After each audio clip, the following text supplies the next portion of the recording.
All right, how's everybody doing today? Hotep, hey, this is Michael Imhotep, founder of the African History Network and host of the African History Network show.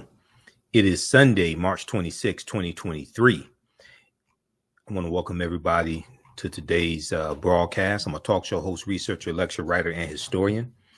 And today we're going to discuss a topic that I've talked about before, but this deals with myths about slavery that we need to stop believing. Myths about slavery we need to stop believing.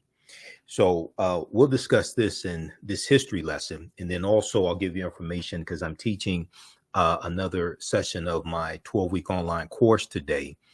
Black resistance movements from the Haitian Revolution, U.S. Civil War, Civil Rights Movement, and Black Power Movement. Okay, so we're going to start that as soon as I finish this broadcast. So I'll give you the information so you can register for that class as well. Okay, so there's a really good article from the Washington Post by two African-American female historians, Dr. Dana Ramey Berry and Dr. Talitha L. LaFloria. And I know both of them. I've had both of them on the African History Network show. The name of this article is 5 Myths About Slavery. No, the Civil War didn't end slavery, and the first Africans did not arrive in America in 1619. So this article is from February 7th, 2020, from the Washington Post. Okay, it's a really good article by these two sisters. And the Dr. Talitha LaFloria, I've interviewed her on the African History Network show about this book here, Chained in Silence. This is a book she wrote, Chained in Silence, Black Women and Convict Labor in the New South. Chained in Silence, Black Women and Convict Labor in the New South. All right. So you can check out that article, check out that book by Dr. Talitha L. LaFloria. And she also wrote this article, co-wrote this article along with Dr. Dana Ramey Berry. Now, Dr. Dana Ramey Berry has an essay and let me find the book here. Dr. Dana Ramey Berry has an essay in the book that deals with the Nat Turner Rebellion. Okay. And I just saw the book here. Hold on, in the office. This deals with the Nat Turner Rebellion of 1831. So the Birth of a Nation. Okay, this book, The Birth of a Nation, which deals with the Nat Turner Rebellion of 1831. And this is the official movie tie-in. Okay, the official movie tie-in, The Birth of a Nation, Nat Turner and the Making of a Movement, edited by Nate Parker. Okay, this is the official movie tie-in book. And this book has interviews with like cast members, Nate Parker, different things like this for the movie The Birth of a Nation that Nate Parker put out about the Nat Turner Rebellion, right? But it also has a chapter in here on history. And this chapter on history starts on page 35. It's called The Unbroken Chain of Enslaved African Resistance and Rebellion, written by Dr. Erica Armstrong Dunbar and Dr. Dana Ramey Berry. This chapter right here, it starts on page 35. So this chapter is a historical chapter which gives background information on Nat Turner and the Nat Turner Rebellion. All right, so these two sisters that I just explained to you, they wrote this article here. So let's look at this. So the number one myth. Well, first off, they talk about this study from the Southern Poverty Law Center that I've talked about on the African History Network show before, and I use in my online classes. The name of the study is Teaching Hard History American Slavery, Teaching Hard History American Slavery.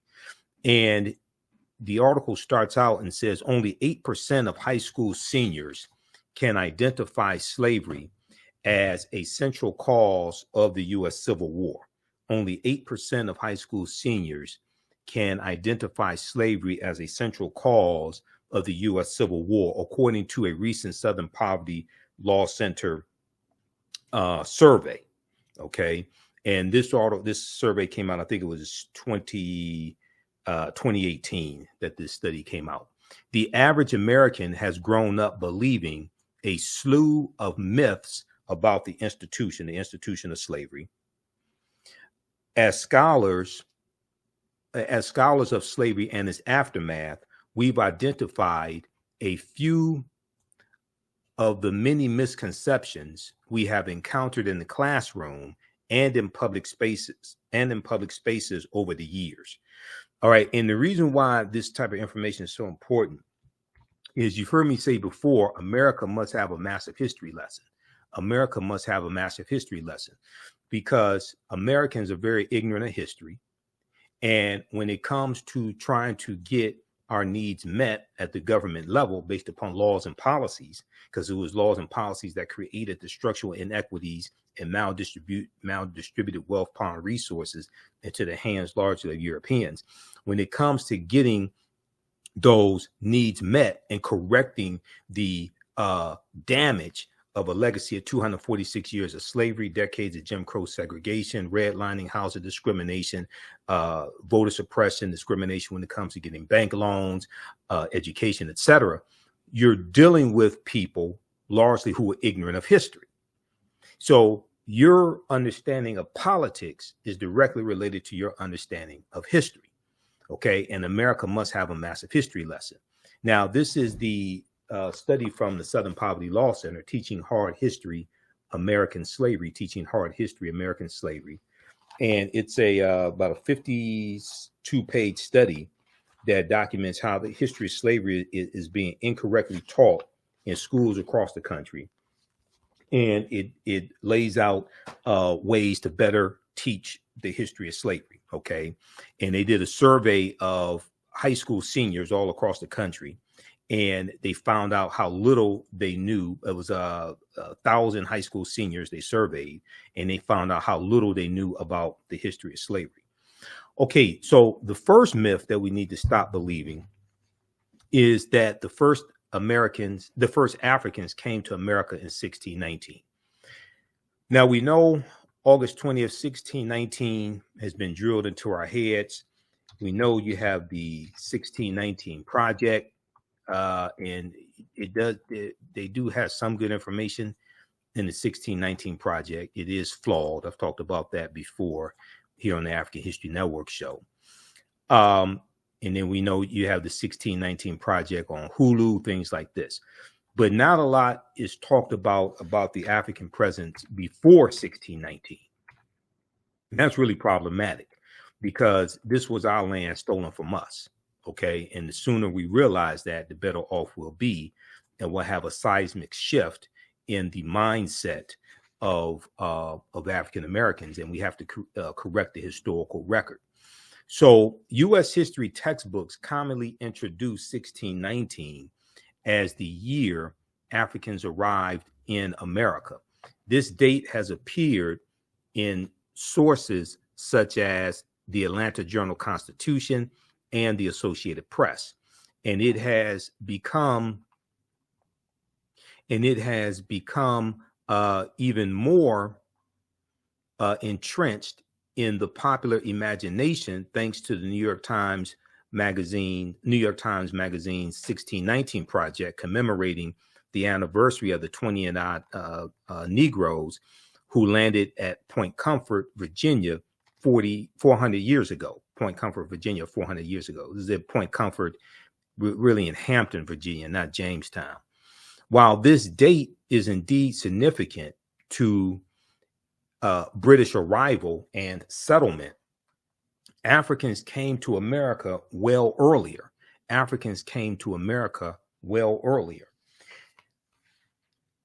Some, such as Juan Garrido and Esteban, also known as the Stavanico, came as explorers with the Spanish in 1503 and 1528, respectively. Because of their mobility and influence among the conquistadors, historians offer differing interpretations on whether they were ever enslaved. But at some point, both men were considered free.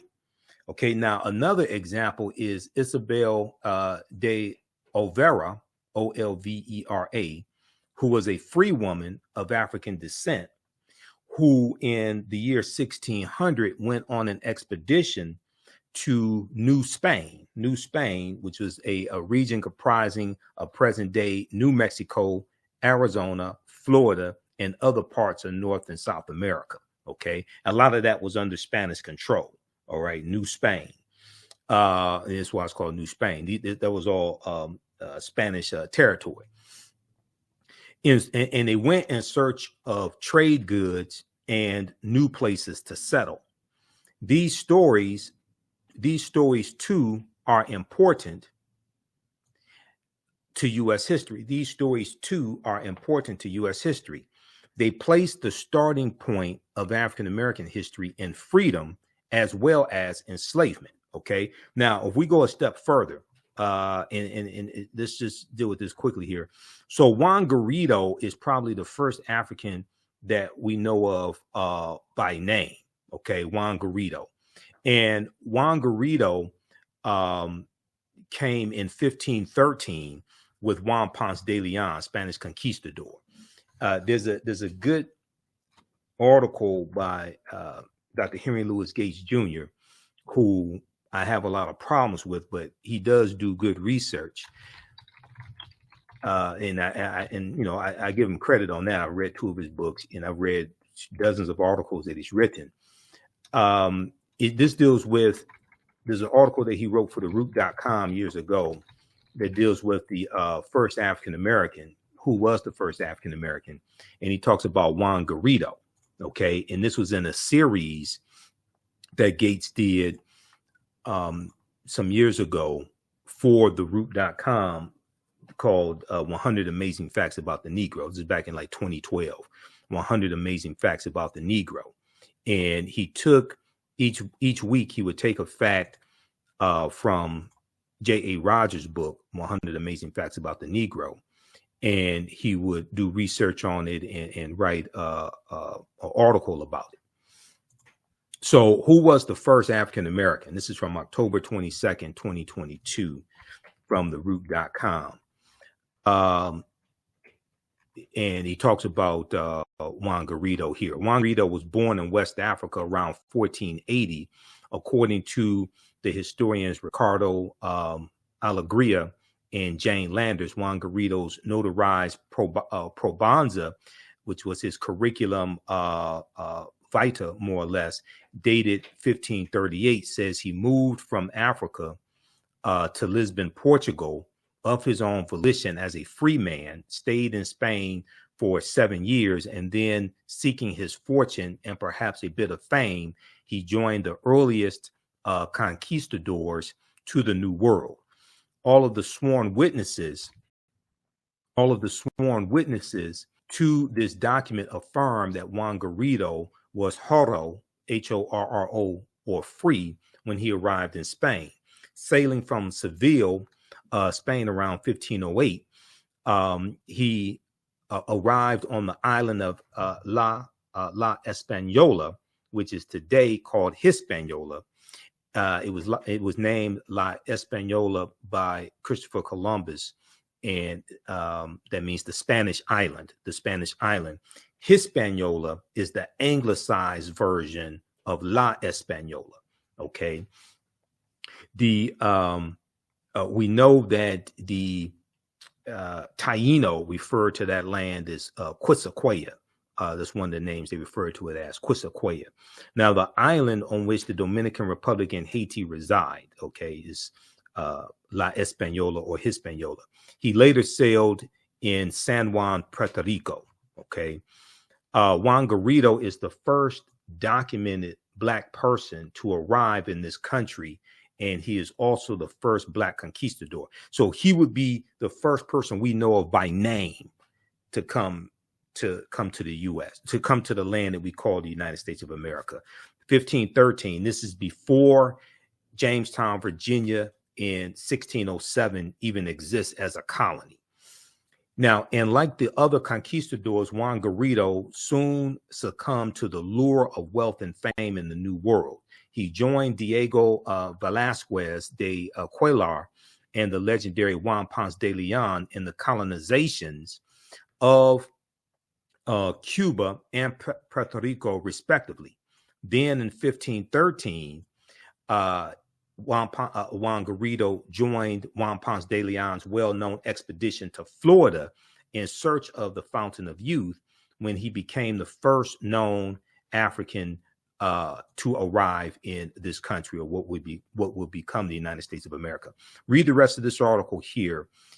Who was the first African American? Okay, now we know, based upon the research by Dr. David Imhotep and others, okay, we know that African people have been in the land that we call the United States of America going back at least 51,700 years ago. And this was our land stolen from us. Okay, this was our land stolen from us. This is why we have to have a seismic shift in our consciousness, and a seismic shift in the study of our history. Okay, what you do for yourself, what you do to yourself, and what you allow other people to do to you and get away with is based upon what you think about yourself. What you think about yourself is based upon what you have been taught about yourself. What you've been taught about yourself is based upon everything you've read, heard, and seen about yourself. So when you control the radius of a man's or woman's thoughts, you can control the circumference of their actions, because the mind can't do or teach what it doesn't know. So Dr. David Imhotep's book, The First Americans Were Africans, Documented Evidence, his first book on this subject, which came out in 2011, page 14 of his book, he deals with evidence of an African presence that dates back at least 51,700 years ago that was found in Allendale County, South Carolina, this was a discovery made in 2004 by Dr. Albert Goodyear, who's an archaeologist at the University of South Carolina. And you know, we've had Dr. David Imhotep on the African History Network show numerous times, probably about 13 times now. On page 14 of his book, he talks about how they found 13 different types of evidence thoroughly documenting the African presence. They found artifacts, architecture, campsites, carvings, Egyptian writings, footprints in lava, genetic M174D haploid groups dealing with DNA and genetics. They found linguistics, paintings, skull, skeleton, structures, and tools. They found 13 different types of evidence documenting an African presence in this country, going back at least 51,700 years ago. His book is backed up by 713 footnotes, as well as 7 peer-reviewed articles. Now, here's a picture of Dr. Albert Goodyear, and this is a article from ScienceDaily.com from November 2004, November 18th, 2004. The name of the article is New Evidence Puts Man in North America 50,000 Years Ago. New Evidence Puts Man in North America 50,000 years ago. And a synopsis, a summary of the article, and this is the summary coming from ScienceDaily.com. This is not my summary. This is what they say. And you can go read this article in its entirety at ScienceDaily.com. It says, radio tests of carbonized plant remains where artifacts were unearthed last May along the Savannah River in Allendale County by University of South Carolina archaeologist Dr. Albert Goodyear indicate that the sediments containing these artifacts are at least 50,000 years old, meaning that humans inhabited North America long before the last ice age. Okay, so you can read that article, New Evidence Puts Man in North America 50,000 years ago. All right, so then we have to ask, well, who were these African people? So these were the Khoisan, who have the oldest DNA on the planet. These are the short-statured Africans. The Khoisan come from Southern Africa. They go all around the world. They're the ancestors to the Ainu and the Twa, and they were also here in this land that we call the United States of America. In October 2012, genetic study published in Science magazine found that the Khoisan in Southern Africa are the oldest ethnic group of modern humans, with their ancestral line originating about 100,000 years ago. The Khoisan, formerly called by the derogatory term Bushmen, are genetically unique, and no other currently known population had separated so early from our common modern human ancestor, according to the report. So here's a picture of a couple of Khoisan women. Okay. Now, the Khoisan live mainly in southern Africa in territories spanning Botswana, Namibia, Angola, Zambia, Zimbabwe, and South Africa. They are largely divided into two groups, hunters and gatherers, or gatherers known as the Sans people, and keepers of the livestock known as the Khoi people. The Khoisan languages include the distinctive click sounds that are not found in the languages of their neighbors. Okay, so there's a good article from AtlantaBlackStar.com called 5 Ethnic Groups that put the first human, that proved the first humans were black. 5 ethnic groups that proved the first humans were black. Okay, now, the Khoisan language is a Bantu language, all right? And in the movie Black Panther, the language that we see spoken in the movie Black Panther is isiXhosa, which is a Bantu language also, okay? If we look at what is Bantu, Bantu languages are a group of some 500 languages belonging to the Bantoid subgroup of the Benue Congo branch of the Niger-Congo language family. The Bantu languages are spoken in a very large area, including most of Africa, from southern Cameroon eastward to Kenya, and southward to the southernmost tip of the continent. 12 Bantu languages are spoken by more than 5 million people, including Rundi, Rwanda, Shona, Xhosa or isiXhosa, and Zulu, okay? Swahili, which is spoken by 5 million people as a mother tongue and some 30 million as a second language, is a Bantu lingua franca, important in both commerce and literature. So for more information, check out this article from Britannica.com called what is that deals with Bantu and Bantu languages. All right. Okay, now let's continue here. Let's see. And also you can, if you like this type of information, you can register for the 12-week online course that I teach on Sundays, normally 2 p.m. To 4 p.m. Eastern Standard Time. Black resistance movements from the Haitian Revolution to the U.S. Civil War, Civil Rights Movement, and Black Power Movement. So we're going to start that class as soon as I finish with this broadcast today. Our next class is Saturday, March 26th. And we do the sessions live. All the sessions are archived and recorded, so you can go back and watch it anytime. We have the link here in the thread of the broadcast, but it's also on the homepage of our website, theafricanhistorynetwork.com, theafricanhistorynetwork.com. So when you go to the website and scroll down the page, scroll down, we have the information there. Let's see. Okay, yep. Black resistance movements from the Haitian Revolution. Okay, so the class is on sale, $80, regular $130. We do the sessions live. All the sessions are archived and recorded. You can go back and watch it anytime. Click right here to register here for the course. As soon as you register, you can start watching content. You can watch the class we did last week, and you can join us in class today. And then the class I teach on Saturdays is Ancient Kemet, the Moors, and the Ma'afa, Understanding the Transatlantic Slave Trade, what they didn't teach you in school. Okay. And we do thousands of years of history, what leads up to the transatlantic slave trade happening. Click right here to register for the full course also.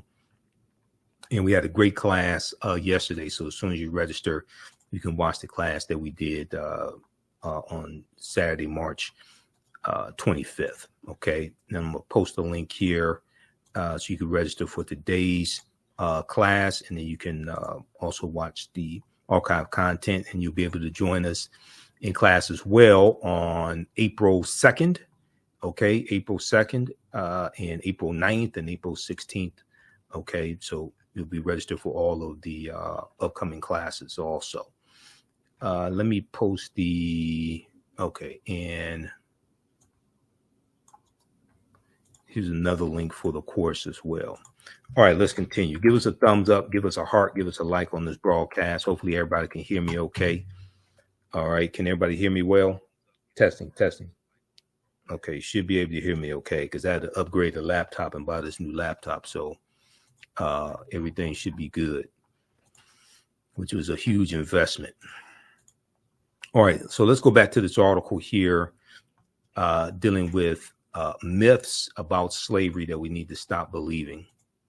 And this is a good article from the Washington Post by Dr. Dana Ramey Berry and Dr. Talitha LaFloria. We've had both of these African-American female historians on the African History Network show.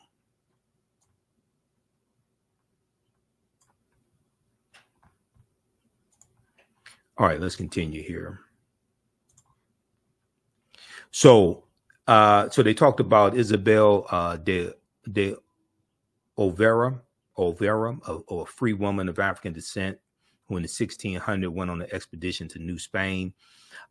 These stories, too, are important to U.S. history. They place the starting point of African-American history and freedom as well as enslavement. Now, the second myth about slavery we need to stop believing. I love Malcolm. You see a picture of Malcolm X behind me. And I hear people quote this oftentimes. And it's a very, it's an oversimplistic way of looking at this history. But the second myth we need to stop believing is that enslaved people who worked in the house had easier lives. Enslaved people who worked in the house had easier lives. So in a 1963 speech, Malcolm X strongly separated enslaved people who worked in the house from those who worked in the fields, claiming that the former group, the house slaves, enjoyed greater privileges and comforts, and that some even identified with their enslavers. Now, texts designed to teach children about slavery often assert that people forced into domestic labor had more comfortable and pleasant lives than those forced into agricultural labor. But the distinction is not that simple. They're absolutely correct. The distinction is not that simple when you actually study the history. While a few of the very largest plantations had entirely separate labor pools, says historian Greg Down, in most households, laborers moved between tasks depending on their age or the season. Spring, winter, summer, fall. Okay. And working indoors had its own physical and psychological hardships. Enslaved African people were on call 24 hours a day, mostly on their feet and in close proximity to their enslavers, which led to greater scrutiny of their work, according to historian Deborah Gray White. Some of this labor included helping their enslaver dress, bathe, style their hair, and fan flies, in addition to cooking, cleaning, and running errands. Intimate interactions involving personal touch and knowledge of people's innermost lives. In these settings, writes historian Thavalia Glymph, Glymph, domestic laborers often experience physical and sexual abuse. Okay, now the next myth about slavery that we need to stop believing is slavery was limited to the South. Slavery was limited to the South. Now, if we go back to number 2 very quickly here, so also it's important to understand that a lot of times in rebellions that took place, you had Africans in the house who were working with other Africans involved in rebellions and feeding information. But also we see this when it comes to the U.S. Civil War.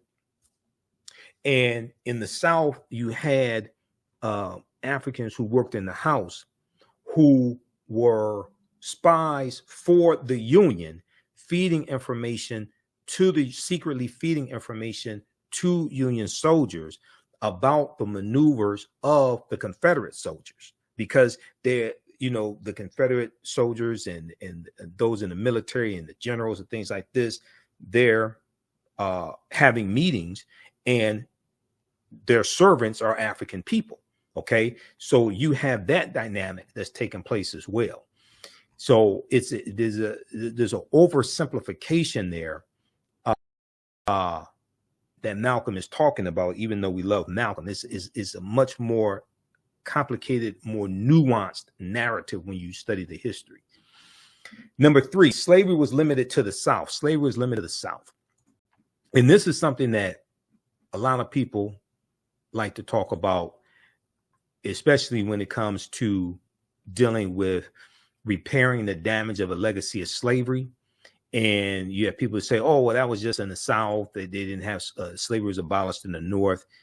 But the North was still involved in slavery to varying degrees, even after slavery was abolished in the North. Now, when people think about slavery in the United States, they often picture large cotton plantations in the Deep South. One popular textbook claims that while cotton enriched planters in the South, as well as bankers and ship owners in the North, the latter, the North, still relied on a free labor system. The latter, the North, still relied on a free labor system. Similarly, the College Board's curriculum for advanced placement U.S. history, states that, quote, the North's expanding manufacturing economy relied on free labor in contrast to the Southern economy's dependence on slave labor, end quote. But these accounts, which simplistically oppose free Northern states with slave Southern states, neglect to mention the long-standing presence of enslaved labor in the North. Slavery touched nearly every corner of this country. Northern communities supported and benefited from Southern slavery through the shipbuilding, textile, and shoemaking industries,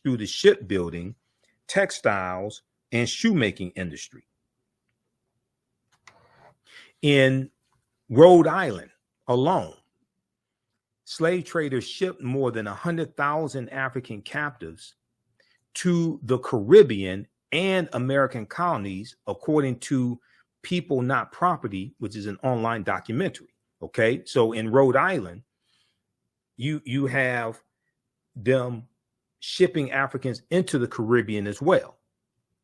All right, not just dealing with slavery here in this country or in the 13 colonies, which will become the United States. In Rhode Island alone, slave traders shipped more than 100,000 African captives to the Caribbean and American colonies.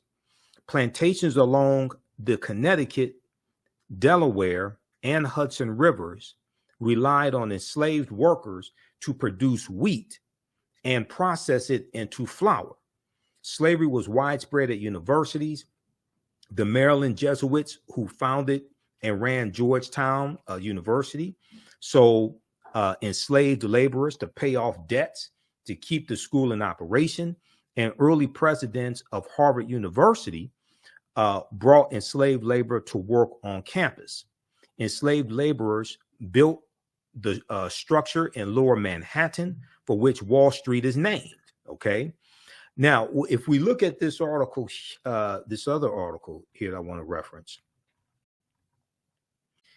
we look at this article, the hidden links between slavery and Wall Street, the hidden links between slavery and Wall Street. Because once again, you have an oversimplification of this history, and people try to act like, oh, slavery was just in the North.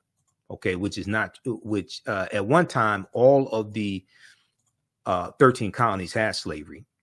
It is true that the northern colonies abolished slavery first. Okay. And you're going to have Massachusetts around 1780. You're going to have Vermont around 1777, abolish slavery, somewhere around there. So that is true, but they're still going to have ties to slavery.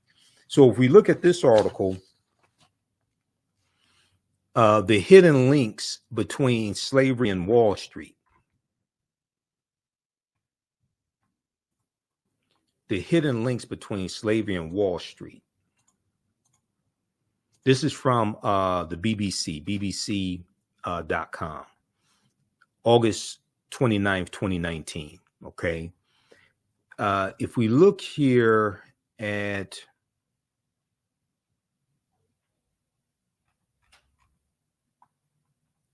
right here, by some estimates, New York received 40% of U.S. cotton revenue through money its financial firms,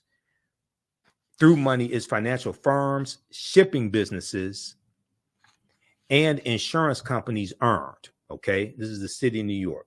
By some estimates, New York received 40% of U.S. cotton revenue through money its financial firms, shipping businesses, and insurance companies earned. But scholars differ on just how direct a line can be drawn between slavery and modern economic practices in the U.S. Now, Gavin Wright, who's a professor emeritus of economic history at Stanford University, said, quote, people in non-slave areas, Britain and free U.S. states, like northern states, routinely did business with slave owners and slave commerce. Now, he went on to, but he says the uniqueness of slavery's economic contribution has been exaggerated by some.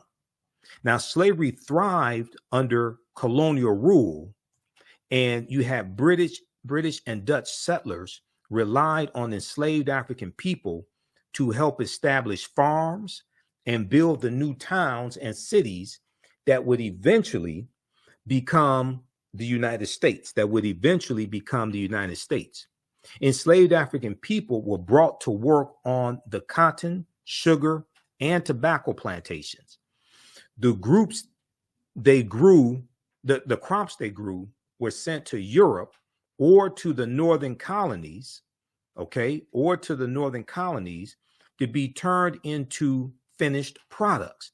So even after the North abolishes slavery, they're still profiting off of slavery when it comes to shipbuilding, when it comes to deposits made into northern banks from slaveholders in the South, when it comes to the products that the textile mills are producing and the cotton products that textile mills are producing. And then you have Wall Street and the crops that are being sold on Wall Street, et cetera, the various stocks, cotton, things of this nature. Insurance companies, even insurance companies in the North, were taking out insurance policies on enslaved Africans on plantations in the South, but also on slave ships as well. Okay, so you have the North still profiting off of the South even after the North abolishes slavery. Now, those finished goods were used to fund trips to Africa to obtain more Africans to enslave them, who would then traffic back to America. This triangular trading route was profitable for investors.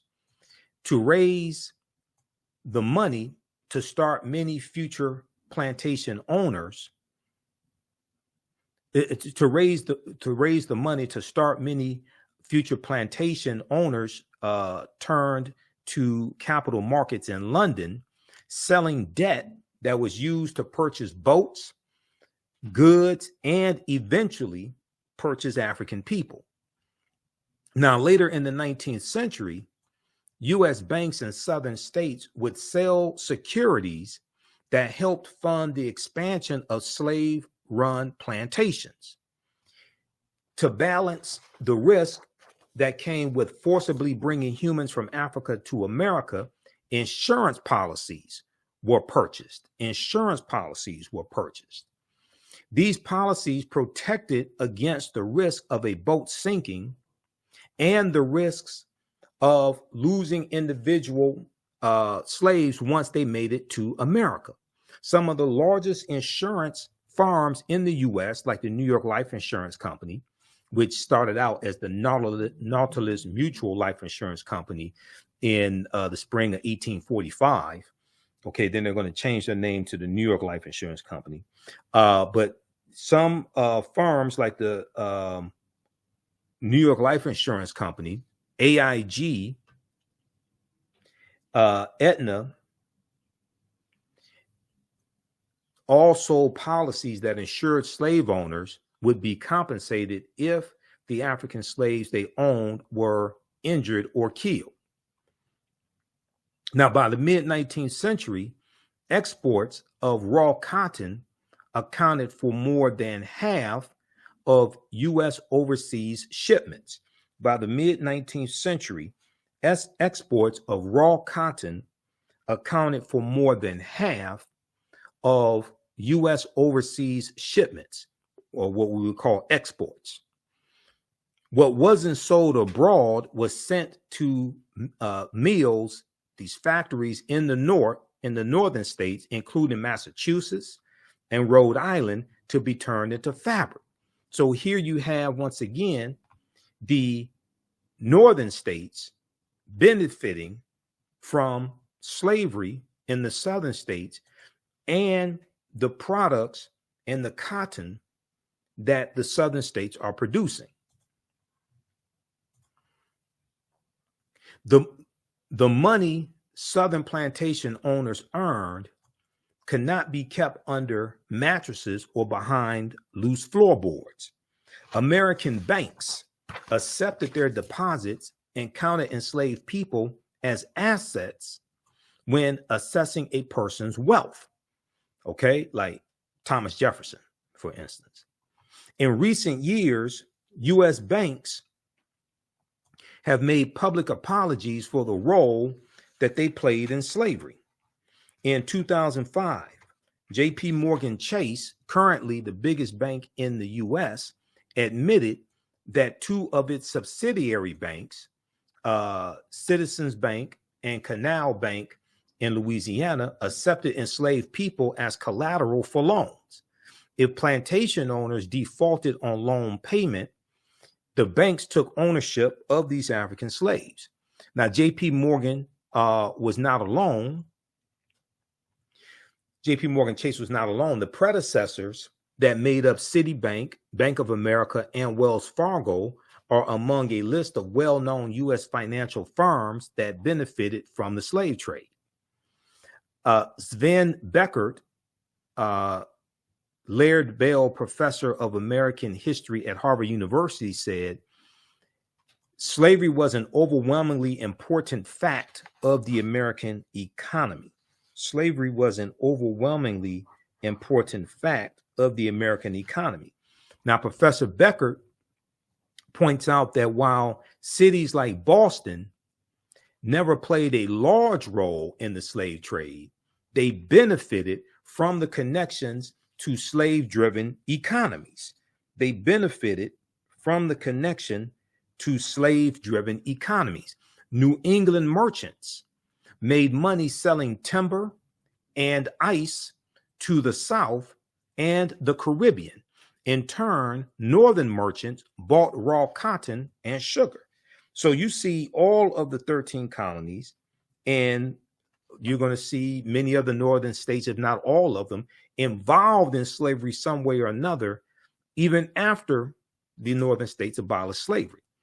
Now, New England's fabric mills played a key role in the U.S. Industrial Revolution, but their supply of cotton came from the slave-reliant South. So we know the Industrial Revolution starts in the 1790s in Manchester, England, okay?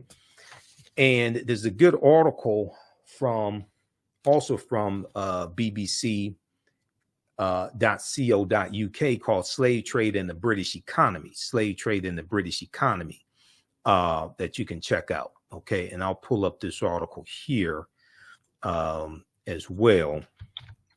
How's everybody doing today? Give us a thumbs up, give us a heart, give us a like on this broadcast. This one right here. And I'll give you information about the online class that I'm teaching today as well. Black resistance movements from the Haitian Revolution, U.S. Civil War, Civil Rights Movement, and Black Power movements. A 12-week online course that we teach on Sundays, normally 2 p.m. to 4 p.m. Eastern Standard Time. I'm running behind schedule today, so we're going to start it as soon as I finish this broadcast here. We'll be here for a few more minutes. So next class is Sunday, March 26, 2023. Okay, this one, you can read this article here. This is from the BBC. This is Slave Trade and the British Economy. Slave Trade and the British Economy. British profits were made from exporting manufactured goods to Africa and importing products of enslaved labor such as sugar. Ports such as Glasgow, Bristol, and Liverpool, England prospered as a result of the slave trade. Okay, so they talk about manufacturing, but it's going to be in Manchester, England, the Manchester, England area. That's going to be where the Industrial Revolution begins in the 1790s. And then you have the creation of the cotton gin in right about 1793 by Eli Whitney.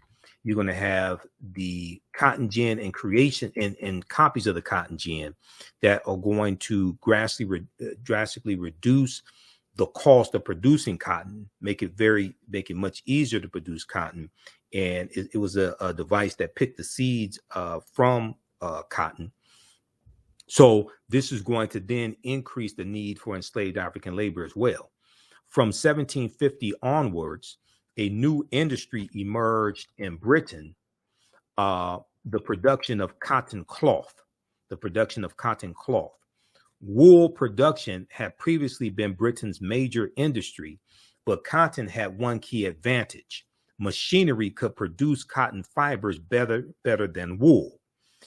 As a result, it was cotton production that the Industrial Revolution began. As a result, it was in cotton production that the Industrial Revolution began, particularly in and around Manchester, England. The cotton used was mostly imported from slave plantations. Slavery provided the raw material for industrial change and growth. The growth of the Atlantic economy was an integral part of the growth of exports. For example, manufactured cotton cloth was exported to Africa. The Atlantic economy can be seen as the spark for the biggest change in modern economic history. The Atlantic economy in the 1700s was founded on slave labor. Okay, so read the rest of this article, and they have different panels in the article. This is from panel number 4. Okay, slave trade and the British economy. This is from BBC, bbc.co.uk. All right, let's continue here.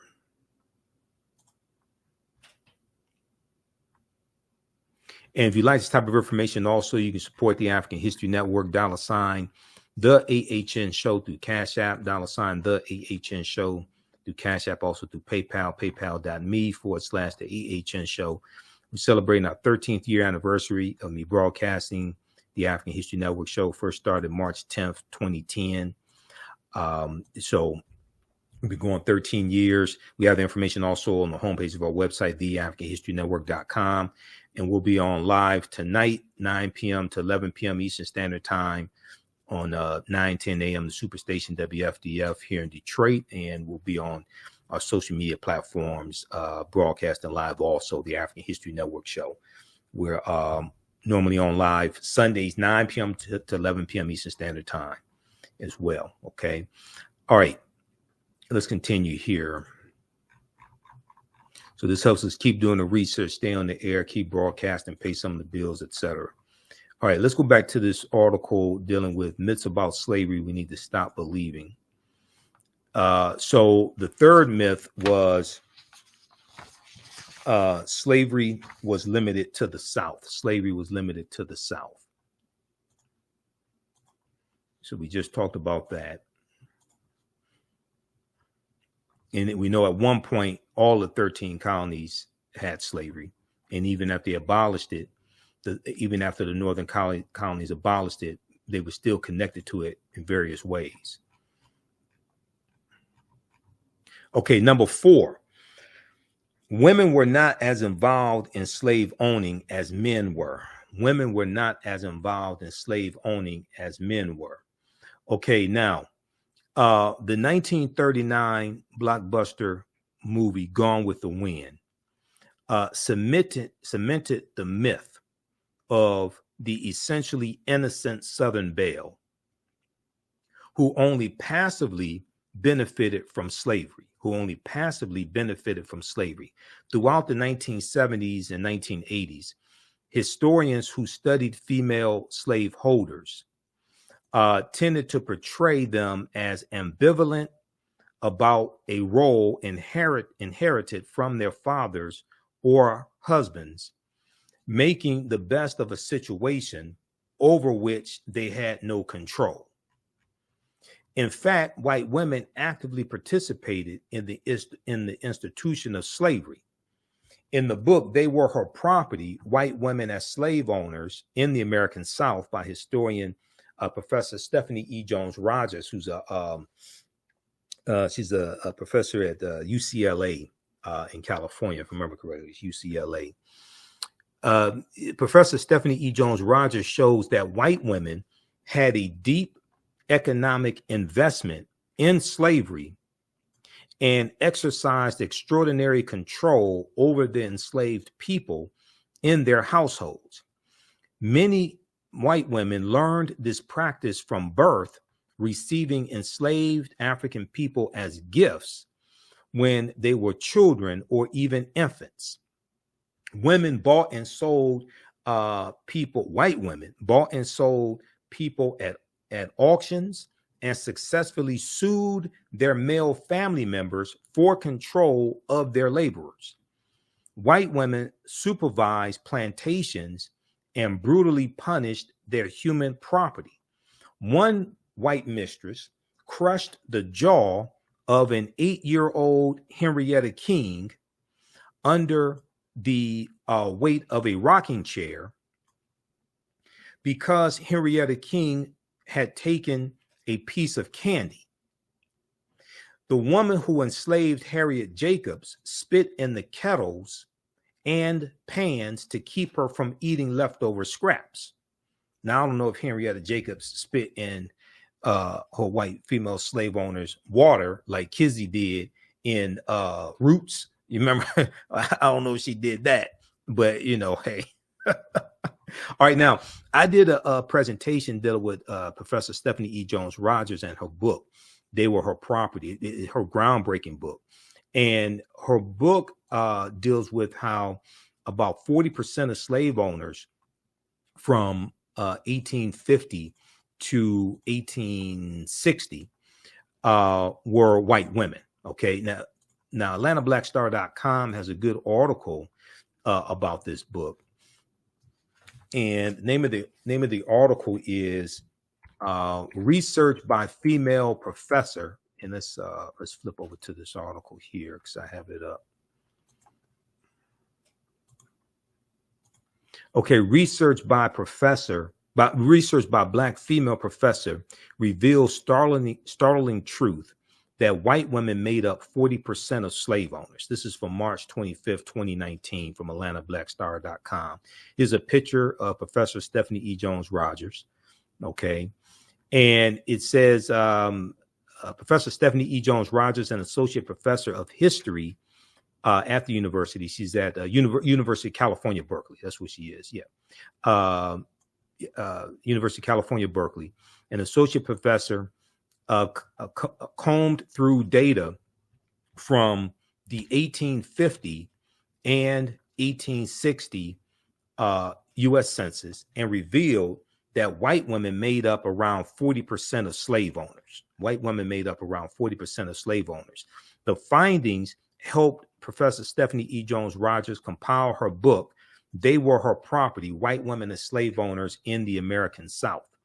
Now, on her department page, the history department page at the University of California, Berkeley, Professor Stephanie E. Jones Rogers describes the February 2019 release as, quote, a regional study that draws upon formerly enslaved people's testimony to dramatically reshape current understandings of white women's economic relationships to slavery, end quote. Okay. In the book, Professor Stephanie E. Jones Rogers explained that white women's involvement in slavery comes from family, as their slave owning parents, quote, typically gave their daughters more enslaved people than land, typically gave their daughters more enslaved people than land. Quote, what this means is that their very identities as Southern white women are tied to the actual or the possible ownership of other people, she said, according to history.com, which is the official website of the History Channel, because the History Channel quotes her. Her book also notes that owning enslaved Africans served as white women's primary source of wealth. Owning enslaved Africans served as white women's primary source of wealth, plus owning a large number of enslaved people reportedly made women better marriage material. Okay. Once wed, white women were said to have fought and frequently won the right to continue to have ownership over enslaved Africans, not handing over ownership to their husbands. Okay. So read the rest of this. She went on to say, for them, slavery was their freedom. Okay. Now, of course, we're not saying all white women owned slaves. We're not saying that at all. Yes, there were white women who were abolitionists also, but white women were involved in slavery and owning African people to a much larger degree than originally had been told in history over the past few decades. So read this article also. The History Channel has a piece on this as well. And this deals with women as slave owners. What's the name of this one? Oh, it's called The Massive Overlooked Role. Yeah, this one right here. The Massive Overlooked Role of Female Slave Owners. The Massive Overlooked Role of Female Slave Owners. This is from history.com, the official website of the History Channel. You can check out this article as well. And they quote Professor Stephanie E. Jones Rogers here in this article also from the History Channel. The massive overlooked role of female slave owners. It's estimated that 40% of slave owners may have been white women. Well, they were white women. Okay. And they talk about Professor Stephanie E. Jones Rogers here. All right. So read that one. So these myths are being put to rest. Okay. Hopefully the evidence is there. Okay.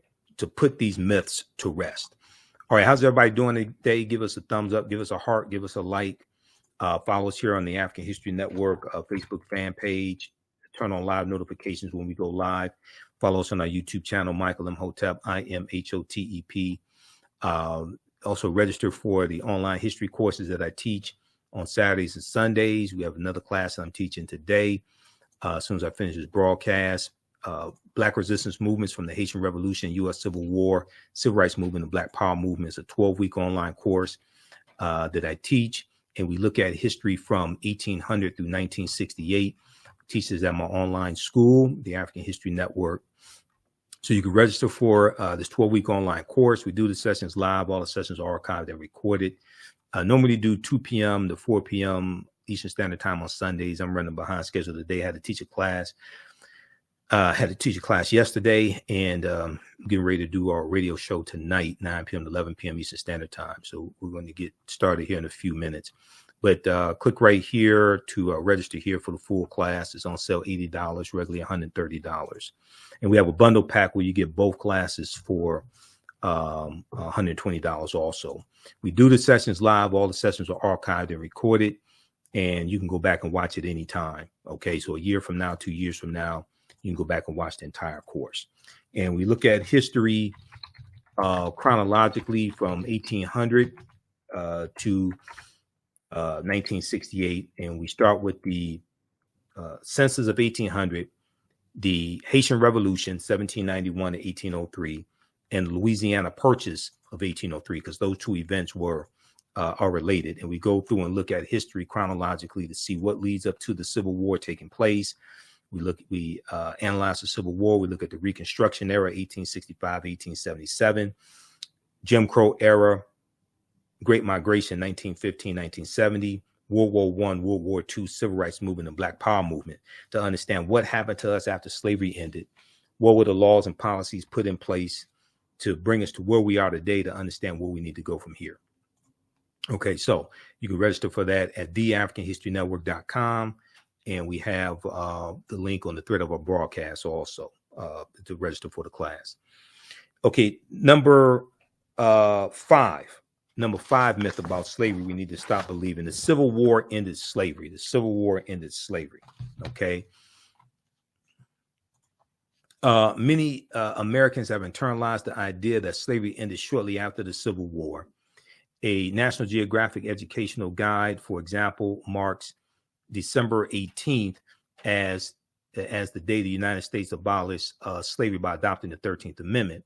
Senator Majority Leader Mitch McConnell recently arguing against reparations called slavery something that happened 150 years ago, but we're still dealing with the legacy of slavery. Okay.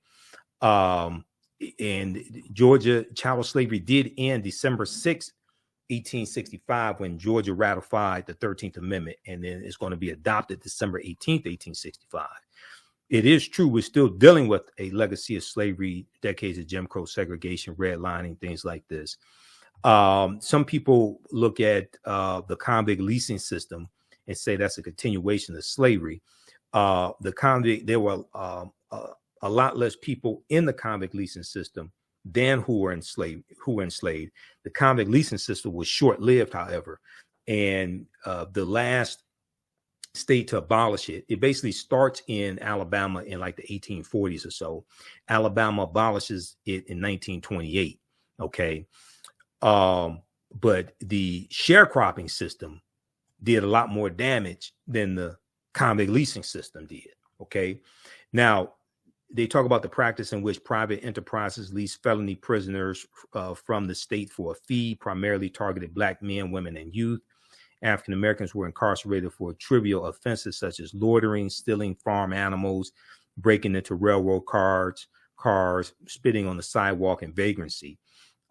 Some were individually auctioned at county courthouses, while others were rented in groups. Convict leasing involved holding people against their will, separating them from their families, working them from sun up to sundown, beating, whipping. That is true. But keep in mind, it was in chattel slavery. That was something that you were born into as well. Okay. So, but the convict leasing system did happen, is legally abolished in 1928. Now, most of the other states had gotten rid of it prior to 1928. Alabama was the sole holdout on it. Though the convict leasing system was legally abolished in 1928, at least 37 states still permit contracting prison labor out of private companies. Okay. So read the rest of this here. And also understand, people talk about privatized prisons. Yes, privatized prisons should be abolished, but only 8% of prisons in the U.S. are privatized prisons. The overwhelming majority of prisons in the U.S. are not privatized prisons. Even though privatized prisons should be abolished, only about 8% of the prisons in the U.S. are privatized prisons. Okay, so check out this article from the Washington Post. Look at the other articles that I talked about as well. 5 myths about slavery. Okay, 5 myths about slavery. February 7th, 2020. Check out the other articles I talked about. Now, there's one article I forgot to mention. I meant to mention it when we dealt with that we talked about the British and the Dutch and Wall Street, right? So where does the name Wall Street come from? Where does the name Wall Street come from? Now, there's a good article from AtlantaBlackStar.com called 7 Eye-Opening Facts on How Wall Street Was Built and Created Via Slavery. 7 Eye-Opening Facts on How Wall Street Was Built and Created Via Slavery. Now, this is from December 30th, 2014, December 30th, 2014 for AtlantaBlackStar.com. And the first fact, enslaved Africans actually built the wall that gave Wall Street its name, okay? New York City was a Dutch settlement known as New Amsterdam in the Dutch colonial province called New Netherland during much of the 17th century.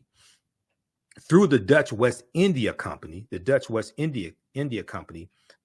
utilized the labor of enslaved Africans who were first brought to the colony around 1627. Now, the enslaved Africans built the wall that gives Wall Street its name, forming the northern boundary of the colony that warded off resisting natives who, in 1627, warding off the enslaved Africans built the wall that gives Wall Street its name, forming the northern boundary of the colony that warded off resisting natives who wanted their land back. So from its creation, the wall that Wall Street is named after was a hedge ensuring the survival of whites and white supremacy. Okay, so that goes back to 1627 in the Dutch colony of New Amsterdam, and it was a wall built by African people. So read the rest of this article here, 7 eye-opening facts on how Wall Street was built and created via slavery. All right, so hopefully you learned a lot today. You support the African History Network, $ the AHN Show through Cash App, $ the AHN Show through Cash App, and through PayPal, paypal.me/the AHN Show. Register for our class that we're doing today, Black Resistance Movements from the Haitian Revolution, U.S. Civil War, Civil Rights Movement, and Black Power Movement. It's a 12-week online course that I teach on Sundays. And so we're about to teach the class now at our online school. I'm about to wrap up this broadcast. Listen to the African History Network show, Sundays, 9 p.m. to 11 p.m. Eastern Standard Time on 9:10 a.m. Superstation WFDF, and on our social media platforms. Visit our website, theafricanhistorynetwork.com, theafricanhistorynetwork.com for more information. Remember, right now is correct. Wrong behavior is not over till we win. Wakanda